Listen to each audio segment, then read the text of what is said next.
कल पूरे देश में विधि विधान और हर्षोल्लास के साथ दिवाली मनाई गई। इस बीच प्रदूषण फैलने की भी खूब खबरें मीडिया में सामने आई।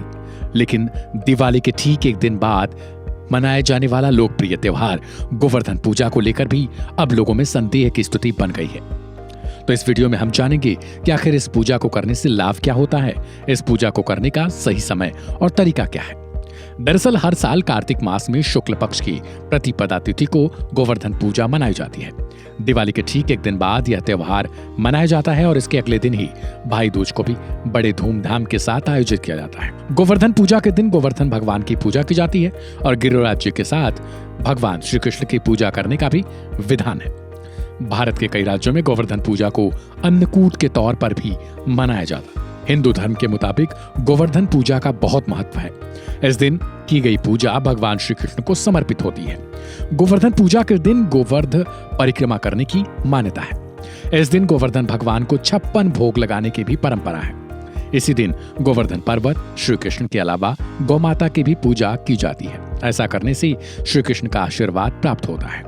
इस साल गोवर्धन पूजा को लेकर बड़ी असमंजस की स्थिति है। गोवर्धन पूजा आखिर 13 नवंबर या 14 नवंबर को शुभ मुहूर्त अलग अलग दिन पड़ने के कारण यह कंफ्यूजन बन रही है। इस बार गोवर्धन पूजा 13 और 14 नवंबर दोनों दिन मनाई जा सकती है। इसलिए 13 नवंबर की दोपहर 2:56 पर शुरू होकर यह कल यानी 14 नवंबर 2:36 तक इसका शुभ मुहूर्त रहेगा। उदयात तिथि के अनुसार गोवर्धन पूजा 14 नवंबर को मनाई जाएगी। कुछ जगहों पर 14 नवंबर को भाई दूज मनाया जाएगा, इसलिए आप 13 नवंबर के शुभ मुहूर्त में पूजा कर सकते हैं। आप गोवर्धन पूजा 14 नवंबर की सुबह में भी कर सकते हैं। 14 नवंबर 2 बजे के बाद भाई दूज की तिथि शुरू हो जाएगी। इस प्रकार आप एक दिन में 2 पर्व मना सकते हैं। गोवर्धन पूजा शुरू करने के लिए सबसे पहले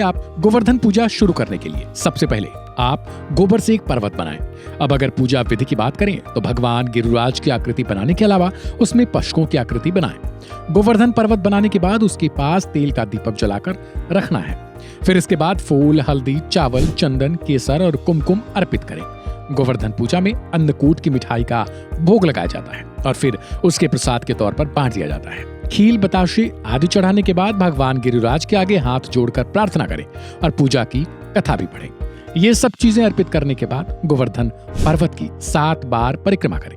ऐसा करने पर भगवान कृष्ण प्रसन्न होते हैं। महत्व की बात करें तो धार्मिक मान्यता है कि इस दिन जो भी भक्त भगवान गिरिराज की पूजा करता है उसके घर में सुख समृद्धि बनी रहती है और गोवर्धन देवता का आशीर्वाद उस पर और उसके पशुओं पर बना रहता है। धन, धान्य और सौभाग्य की प्राप्ति होती है। तो ये थी कुछ गोवर्धन पूजा से जुड़ी हुई खास बातें, जिनको फॉलो करते हुए अपनी पूजा को आप कर सकते हैं। इस वीडियो में फिलहाल इतना ही। बाकी की अहम और ताजा अपडेट्स के लिए सब्सक्राइब करें वन इंडिया हिंदी।